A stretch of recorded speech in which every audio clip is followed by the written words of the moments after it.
नमस्कार दोस्तों, कैसे हैं आप सब? उम्मीद है अच्छे होंगे। हमारी जो प्रीवियस ईयर क्वेश्चन पेपर की जो ग्रुप डी की जो सीरीज चल रही थी, उसमें हम लोगों ने 73, 74, 75 नंबर पेपर देख चुका था और ये 76 नंबर पेपर है, जिसमें आप देख सकते हैं टोटल कितने क्वेश्चन हैं। इसमें दोस्तों आपके टोटल 24 क्वेश्चन हैं, जिसका आज हम वन बाय वन करके पूरे क्वेश्चन को देखेंगे। ये क्वेश्चन पेपर नंबर 76 है और ये क्वेश्चन जो है 19 नवंबर 2018 शिफ्ट नंबर ये कितना है, शिफ्ट नंबर 3 में ये पूछा गया क्वेश्चन है, 76 नंबर है। तो हम लोगों ने पिछला देख चुका है और इस सीरीज में हमारा जो अगला ये है, इसको आज हम लोग देखेंगे वन बाय वन करके। चलिए वो क्वेश्चन नंबर 1 से शुरू करते हैं।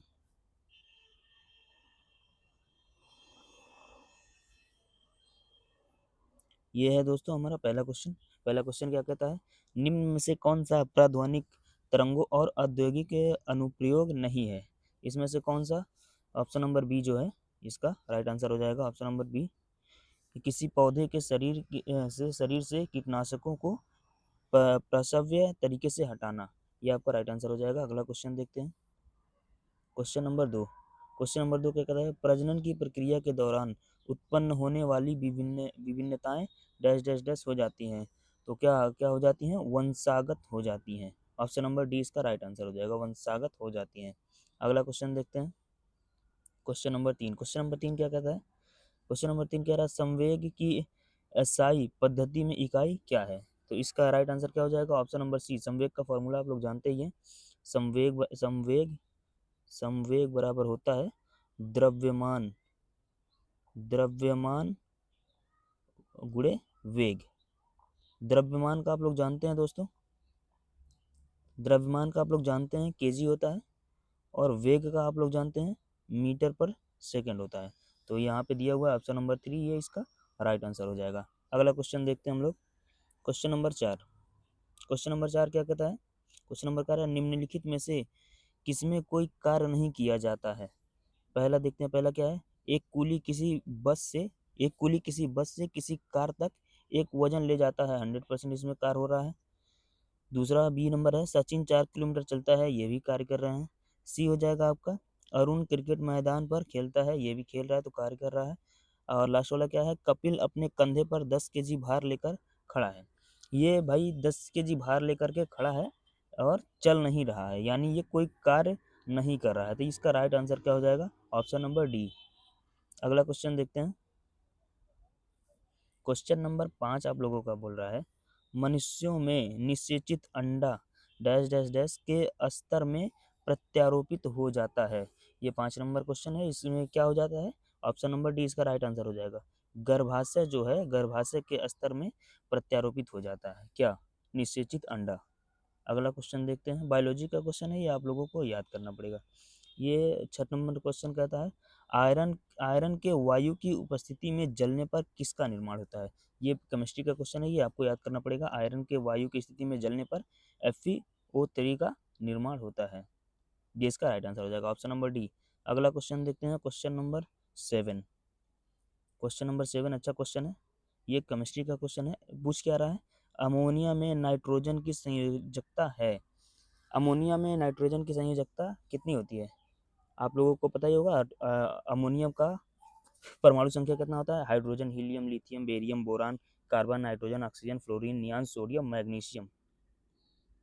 सॉरी, ये मैग्नीशियम नहीं, ये अमोनियम का है। मैग्नीशियम वाला शायद मेरे दिमाग में था, ये शायद अगला क्वेश्चन है। मैं हाँ सॉरी, 8 नंबर क्वेश्चन ये मैग्नीशियम वाला, ये अमोनिया अमोनिया का संयोजकता पूछ रहा है इसमें। अमोनिया में नाइट्रोजन की संयोजकता पूछ रहा है, ठीक है दोस्तों। अमोनिया में नाइट्रोजन का, तो नाइट्रोजन का कितना होता है? Hydrogen, helium, lithium, barium, boron, carbon, nitrogen. Nitrogen का यानी 7 होता है, 7 होता है इसका परमाणु क्रमांक 7 होता है। और इसका जब हम लोग इलेक्ट्रॉनिक विन्यास देखेंगे तो होता है 1s2, एक बॉक्स होता है उसमें। उसके बाद 2s2, आप लोगों ने केमिस्ट्री में पढ़ा होगा, 2s2 एक बॉक्स।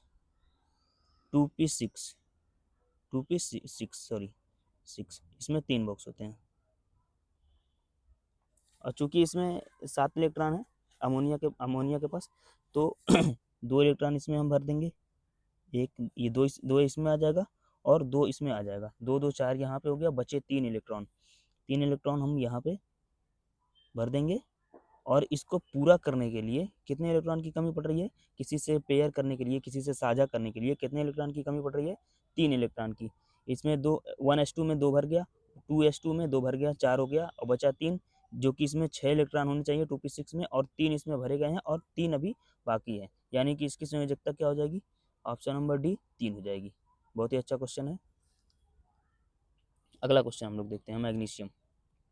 अगला क्वेश्चन क्या कहता है, मैग्नीशियम की परमाणु संख्या 12 है, इसकी संयोजकता क्या होगी।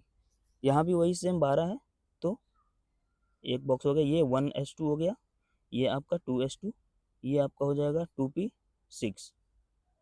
अब हम लोग इलेक्ट्रॉन भरेंगे, 12 इलेक्ट्रॉन है, 12 परमाणु संख्या 12 इलेक्ट्रॉन है, 1 2 2 इलेक्ट्रॉन इसमें आ जाएंगे, 2 इलेक्ट्रॉन इसमें आ जाएंगे, इसमें से आपके आ गए हैं 4 इलेक्ट्रॉन। अब बाकी बचे कितने, 8, जो कि इसमें 1 2 3 4 5 6, ये 1s2 2s2 2p6, ये 1s2 2s 1s2 2s2 2p6 ये भर चुके हैं। इसमें टोटल 10 इलेक्ट्रॉन आए, बचे हमारे पास कितने, किसी दूसरे किसी दूसरे तत्व से साझा करने के लिए कितने हमारे इलेक्ट्रॉन बच रहे हैं, 2 इलेक्ट्रॉन बच रहे हैं, यानी कि इसकी संयोजकता कितनी हो जाएगी, +2। ये भी बहुत ही अच्छा क्वेश्चन है, बहुत ही मस्त क्वेश्चन है, पूछा जा सकता है केमिस्ट्री में जो है इसी टाइप के क्वेश्चन पूछे जाते हैं संयोजकता पे। हर बार एक हर पेपर में मैंने देखा है एक ना एक क्वेश्चन जरूर होता है। तो इसका राइट आंसर हो जाएगा ऑप्शन नंबर सी, 8 नंबर का राइट आंसर हो जाएगा ऑप्शन नंबर सी, +2 इलेक्ट्रॉन, क्योंकि +2 बच रहा है। अगला क्वेश्चन हम लोग देखते हैं। अगला क्वेश्चन क्या कहता है, किसी वस्तु की गतिज ऊर्जा और स्थिति ऊर्जा एक साथ क्या कहा जाता है। ये क्वेश्चन सिंपल है, गतिज ऊर्जा और स्थिति ऊर्जा एक साथ है तो वो यांत्रिक ऊर्जा कहलाती है, option number D right answer हो जाएगा। अगला क्वेश्चन हम लोग देखते हैं, क्वेश्चन नंबर है आपका 10। ये अच्छा क्वेश्चन है, ये फिजिक्स का क्वेश्चन है, प्रतिरोध से जुड़ा क्वेश्चन है। यदि क्वेश्चन पढ़ते हैं हम लोग, यदि यदि 10 ओम 8 ओम और 7 ओम के 3 प्रतिरोध श्रेणी क्रम में जुड़े हुए हैं तो इसका परिपथ में प्रभावी प्रतिरोध कितना होगा। तो इसका प्रभावी प्रतिरोध कितना होगा, यहाँ पे हम लोग देखेंगे, एक मिनट, प्रभावी प्रतिरोध। और ये सबसे पहले हम लोग ये देखेंगे कि ये जुड़ा किस क्रम में है, श्रेणी क्रम में जुड़ा है या समांतर क्रम में जुड़ा है। अगर ये श्रेणी क्रम में जुड़ा हुआ है, अगर ये श्रेणी क्रम में जुड़ा हुआ है तो सिंपल होता है आर एन, इसका फॉर्मूला होता है simple, R1 plus R2 plus R3 dash dash dash. ये श्रेणी क्रम में सीधे सीधे जोड़ देते हैं। और आप लोगों को पता होगा जो समांतर क्रम में अगर जुड़े होते हैं तो 1/r इज इक्वल टू होता है 1/r1 plus 1/r2 plus 1/r3 dash dash dash. तो ये दोनों का फार्मूला होता है। और जुड़ा ये किस क्रम में है, श्रेणी क्रम में जुड़ा है। तो सीधा सीधा क्या करना है, कुछ नहीं करना है, R1 plus R2 plus R3, 10 8 18 7 25, यानी कि इसका राइट आंसर हो जाएगा ऑप्शन नंबर बी, ये इसका राइट आंसर हो जाएगा। अगला क्वेश्चन हम लोग देखते हैं, क्वेश्चन नंबर 11, त्वरण ऋणात्मक होने पर किसी पिंड का वेग क्या होगा। त्वरण अगर ऋणात्मक है तो किसी पिंड का वेग क्या होगा, घटेगा। जाहिर सी बात है, अगर त्वरण माइनस में जा रहा है, कम हो रहा है, तो वेग वेग परिवर्तन के दर को ही त्वरण कहते हैं। तो अगर वो ये ऋणात्मक है तो वो ऑटोमेटिक वेग घटेगा। अगला क्वेश्चन हम लोग देखते हैं, क्वेश्चन नंबर 12। क्वेश्चन नंबर 12 क्या कह रहा है, डैश डैश डैश वर्ग के प्राणियों में श्वसन गलफड़ों अथवा फेफड़ों द्वारा होता है। तो किस वर्ग के प्राणियों में श्वसन जो है, जो सांस लेने का जो प्रक्रिया होती है, वो गलफड़ों और फेफड़ों द्वारा होता है। तो कौन से में होता है, उभयचर जो प्राणी होते हैं वो गलफड़े से सांस लेते हैं। अगला क्वेश्चन देखते हैं, क्वेश्चन नंबर 13। क्वेश्चन नंबर 13 क्या कह रहा है, एल कक्षा केमिस्ट्री का क्वेश्चन है, जो कक्षाएं होती है KLMN 4 कक्षाएं होती है, वो उसी में जो एल आता है उसी की बात हो रही है। एल कक्षा में रखे जाने वाले इलेक्ट्रॉनों की संख्या कितनी होती है। तो ये आपको पता ही होगा, इसका फॉर्मूला होता है के होता है LM और N, सॉरी KLMN, के का होता है इसका फॉर्मूला होता है 2n²। यहाँ पे n की जगह पे अगर हम 1 रखते हैं यानी कि k, तो हो जाएगा 2 गुणे 1 का स्क्वायर 1 बराबर 2, यानी k कक्षा में 2 इलेक्ट्रॉन हो सकते हैं। और 2n² अगर l का देखते हैं, यहाँ पे n के जगह पे 2 रख के देखते हैं, 2 मल्टीप्लाई करेंगे, 2 का स्क्वायर 4 होता है, 4 से इसमें कितने इलेक्ट्रॉन हो सकते हैं, 4 दूना 8। और बात आती है m की। m में 2n² अगर रखते हैं 2 गुणे 3 का स्क्वायर करेंगे तो 9, 9 दूनी 18, m में 18 इलेक्ट्रॉन हो सकते हैं। बाकी बच रहा है n का। n का होता है, n की जगह पे 4 रख के देखते हैं, 2 और n² यानी 4 का स्क्वायर 16 बराबर 32। n वाले कोष में जो है वो 32 इलेक्ट्रॉन आ सकते हैं। तो यहाँ पे पूछा किसका गया है, l का, यानी कि n का मान जो 2 रखेंगे, 2 गुणे 2 रखेंगे, 2 का स्क्वायर n² होता है, तो 4 इक्वल टू आ रहा है 8। इसका राइट आंसर क्या हो जाएगा, ऑप्शन नंबर सी। अच्छा क्वेश्चन है, पूछा जा सकता है। अगला क्वेश्चन हम लोग देखते हैं। जब तत्वों के परमाणु भारों के बढ़ते क्रम में व्यवस्थित किया जाता है तो पहले तत्व के गुणधर्म 8वें तत्व के गुणधर्मों के समान होते हैं, संगीत के नोट्स की तरह। इस नियम को कहा जाता है, ये अच्छा क्वेश्चन है, इस नियम को क्या कहा जाता है। यहाँ पे क्वेश्चन कह रहा है आपका कि जब तत्वों को परमाणु भारों के बढ़ते क्रम में व्यवस्थित किया जाता है तो पहले तत्व के गुणधर्म 8वें तत्व के गुणधर्मों के समान होते हैं, जैसे कि संगीत के नोट्स की तरह। इस नियम को कहा जाता है, क्या कहा जाता है इसका, इस नियम को कहा जाता है, इसका राइट आंसर हो जाएगा ऑप्शन नंबर डी, न्यूलैंड के अष्टक के नियम के रूप में। यानी कि इसकी इस नियम यही पूछा जा रहा है ना, यहाँ नियम को क्या कहा जाता है, तो न्यूलैंड का अष्टक नियम कहा जाता है। अगला क्वेश्चन देखते हैं, क्वेश्चन नंबर 15। आभासी और सीधा छवि के लिए दर्पण का आवर्धन होना चाहिए। क्वेश्चन नंबर 15 ये क्या कह रहा है, मैंने आपको पिछले भी जो क्वेश्चन पेपर कराया था सॉल्यूशन, उसमें भी मैंने आपको बताया था कि अगर वास्तविक है और उल्टा है तो वो जो है अवतल दर्पण में आता है। इसका सिंपल सा होता है, अगर क्वेश्चन में अवतल लिखा हुआ है, सिंपल सा आप रूल समझ लीजिए, बहुत ही सिंपल है, अवतल लिखा हुआ है तो इसका जो उत्तर आएगा वो वास्तविक आएगा, वास्तविक और उल्टा आएगा, उल्टा। इसका उल्टा देखते हैं हम, अगर अवतल दर्पण ना हो उत्तल दर्पण हो, यहाँ पे अगर उत्तल दर्पण हो, उत्तल, उत्तल का आंसर जो है वो हमेशा धनात्मक आएगा, धनात्मक प्लस सीधा प्लस आभासी। सिंपल सा है, आपको मैं फिर से समझा रहा हूँ, यहाँ पे थोड़ा स्क्रीन छोटी है, लिख नहीं पा रहा हूँ, बोल दे रहा हूँ, आप लोग समझ जाएंगे। अगर क्वेश्चन में अवतल दर्पण लिखा हुआ है तो इसका आंसर हमेशा ऋणात्मक, उल्टा और वास्तविक, आप सिंपल सा रखेंगे। अगर अवतल दर्पण है तो उल्टा, ऋणात्मक और वास्तविक। इसी की जगह पे अगर उत्तल दर्पण है, उत्तल दर्पण है तो धनात्मक, सीधा और आभासी। सिंपल सा रूल है, धनात्मक, सीधा, आभासी। तो यहाँ पे आभासी और सीधा पूछा है, आभासी सिंपल सा है, आभासी और सीधा पूछा है तो क्या क्या होगा इसका आंसर, धनात्मक। सिंपल सा है, आप लोग याद कर लेंगे इस चीज़ को, इसका राइट आंसर डी हो जाएगा। अगला क्वेश्चन हम लोग देखते हैं। अगला क्वेश्चन क्या कह रहा है, अगला क्वेश्चन आपका कह रहा है बल द्वारा किया गया कार्य धनात्मक होता है जब जब विस्थापन बल के लंबवत होता है, नहीं ये गलत है। आरोपित बल में कोई विस्थापन नहीं होता है, गलत है।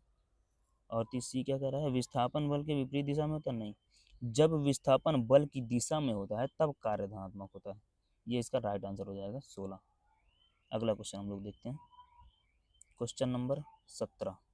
क्वेश्चन नंबर 17 क्या कर रहा है, जब सिल्वर क्लोराइड को सूर्य के प्रकाश में रखा जाता है तो यह किससे बनने के कारण भूरे रंग का हो जाता है।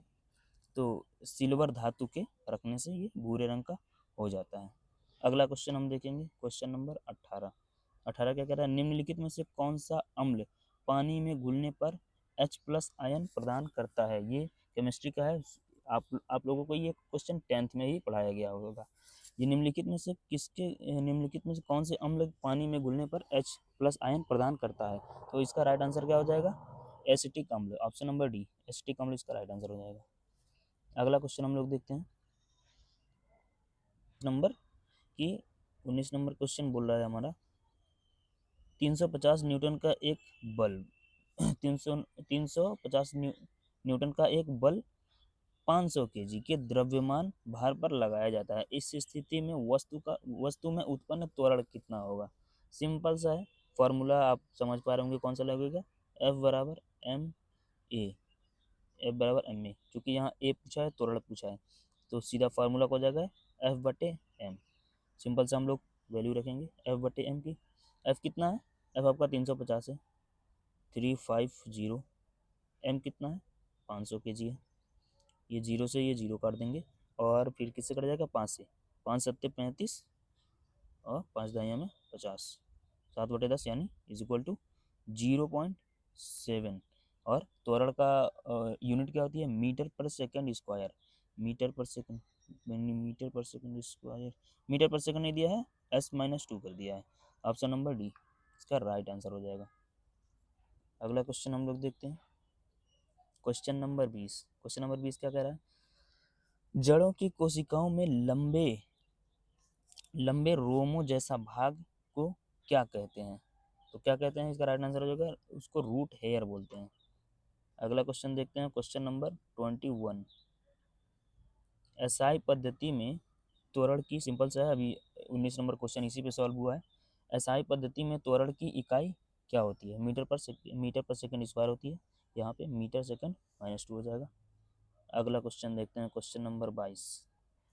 क्वेश्चन नंबर 22 क्या कहता है हमारा, निश्वासन डैश डैश डैश द्वारा होती है। निश्वासन किसके द्वारा होती है, फेफड़ों की अस्वस्फीति अस्वस्फीति द्वारा होती है। ऑप्शन नंबर 20 का राइट आंसर हो जाएगा। अगला क्वेश्चन हम लोग देखते हैं, क्वेश्चन नंबर 23। टोटल इसमें 24 क्वेश्चन थे। डैश डैश डैश ऑक्साइड अम्लों के साथ साथ क्षारों के साथ भी अभिक्रिया करते हैं। तो कौन करते हैं, उभयधर्मी जो होते हैं वो क्षारों के साथ भी क्रिया करते हैं। ऑप्शन नंबर सी इसका राइट आंसर है। अगला लास्ट क्वेश्चन देखते हैं हम लोग, क्वेश्चन नंबर 24। परमाणु संलयन प्रक्रिया स्वचालित रूप से होती है, किसमें होती है, सूर्य में। Right answer option number A.